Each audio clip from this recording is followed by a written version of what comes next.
non é doado agora dicir nada despois de ver as imaxes que nos presentou María e o seu equipo e despois de escoitar a Xela, non?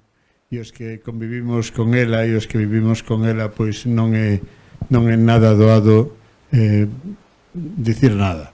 Hoxe estiveron aquí e doulle moitas grazas a Ana Luna, ao compañeiro Manuel Bragado, que viviu tantas horas con Xela, a Belén, as Beléns, a Belén López e a Belén López, pero a editora que conduciu tamén esta sesión, e tamén a María Yáñez, que nos acompañou durante todo este tempo nesa experiencia que fixemos efectivamente e que continuaremos, María, se o sabes, en próximas edicións do Día das Letras Galegas.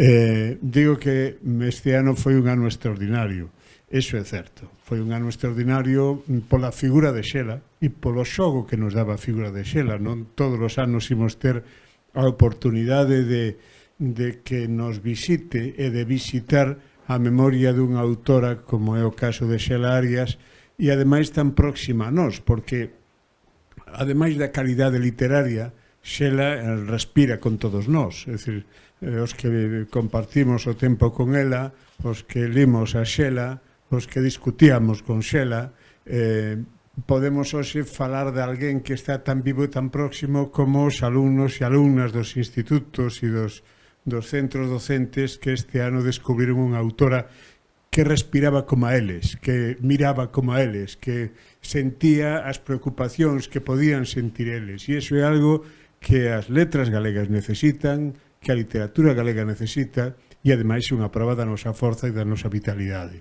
Xela Arias demostra que as letras galegas son unha realidade viva, activa, que se transforma e que dialoga coa contemporaneidade. Eso foi o que intentamos cando a Academia reflexiona sobre que figura adicarlle o Día das Letras Galegas. Non o fai improvisando, e de feito os debates ás veces son longos, demorados e profundos. En este caso escollamos unha persoa que podía conectar moi ben con ese tempo ao que facía alusión Manuel Bragado, eses anos 80-90 que foron anos, decía Rafael Dieste, que os anos da República foran anos de moito entusiasmo. Eu creo que eses anos foron tamén de moita ilusión, de moito entusiasmo, onde a xente participou consciente de que estaba construindo un edificio. Por iso, para nós, para a Real Academia Galega, a figura de Xela Arias nos permitía viaxar a ese tempo, reivindicar ese tempo, reflexionar sobre ese tempo e instalar no noso canon, na nosa memoria da literatura contemporánea. Grazas, Xela, ali onde esteas, polo que nos deixas e, sobre todo, pola oportunidade que tivemos de demostrar tamén ao mundo e demostrámonos a nós mesmos unha lingua viva, activa, disposta a discutir ca contemporaneidade e a instalarse nas formas, nas preocupacións, nos horizontes do século que estamos a vivir, que é o século XXI. Tampouco é doado, supoño, que para Amparo e para Darío e para os irmáns que hoxe nos acompañan e que tamén viviron este ano dun xeito moi especial, tampouco é doado despedir o ano. Non o despedimos porque isto queda aquí, agora forma parte xa de nós e ademais o que ocorre que nos institutos, nos centros docentes, na xente, nas editoriais, nos medios de comunicación, na sociedade no seu conxunto, pois Xela xa forma parte de nós e forma parte dese diálogo e sobre todo descubrir ese diálogo, porque non é unha autora que faga concesións doadas á comunicación, é dicir, é unha autora que se enfronta á literatura, como ela decía, como un territorio de liberdade e, por tanto, é un territorio onde ela quería ser que ninguén o contaminase con outro tipo de necesidades que temos todos para poder vivir. Nese aspecto, Xela era moi consciente de por que escribía, de como escribía e en que condicións escribía. A min gustaríame que, non sei, que Amparo, sabendo, hoxe hai aquí varias presenzas, unha delas é a de Xela, que nos acompaña, outras son os irmáns de Xela, algúns están aquí e outros están pois no streaming. Esta Darío, que además desa fotografía, que dese espido espectacular, este Amparo e esta Valentín. E eu non quero esquecer a Valentín, que foi o meu primeiro editor, e ademais era unha persoa... Valentín era o exemplo, e aquí moitos o coñecimos e o tratamos, o exemplo de como axudar sempre. Se había que botar unha man, ali está a Valentín. Para todo.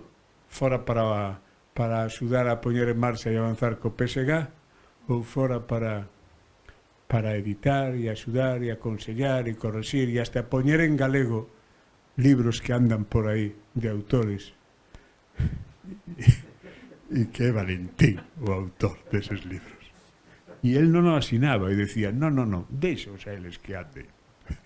E Valentín os traballaba.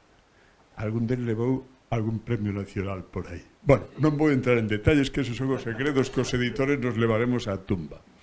Ben, Amparo e Darío, a nos gustaría que, se sodes capaces de facer un resume do que foi este ano para vos.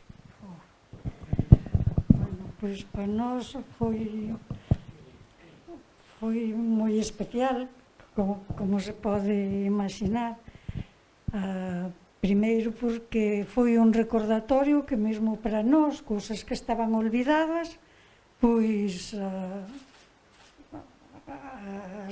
agora as temos presentes, non?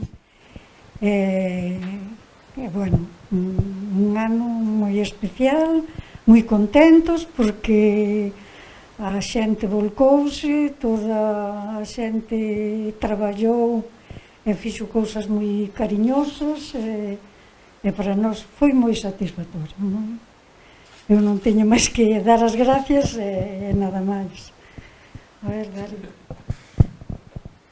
Bueno, a min pouco me queda xa por engadir, pero que efectivamente pois para toda a familia foi un ano espectacular, moi emocional tamén. Só así se entende que antivéramos de festa en festa casi todos os días dun lado para outro, pero con moitas ganas, a verdade. E por engadir un pouco máis, pois ademais de contentos, pois tamén foi un ano necesario para a familia, para que quedase un pouco a figura tanto da miña nai como de Valentín, como eu. Así que contentos, satisfeitos, pois tamén contentos de que remate o ano, de que quede e de que sirva pois un pouco para servir incluso de guía para futuros anos que teñan pois o impacto que tivo, polo menos, por suposto, para nós, pero tamén para toda a cultura do país que tivo este ano. Así que non podemos estar máis contentos.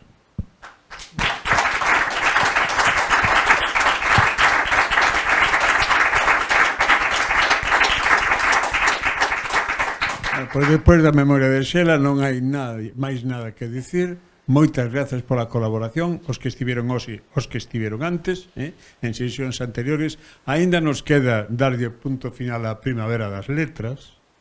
Este ano temos tamén moita participación de colexios, etc., a pesar da pandemia, pero as novas tecnoloxías e o entusiasmo estivo por riba de todas estas cousas. Pero deso xa falaremos. Moitas grazas aos que estades aquí e aos que nos acompañastes a través da tecnoloxía do streaming. Moitas grazas.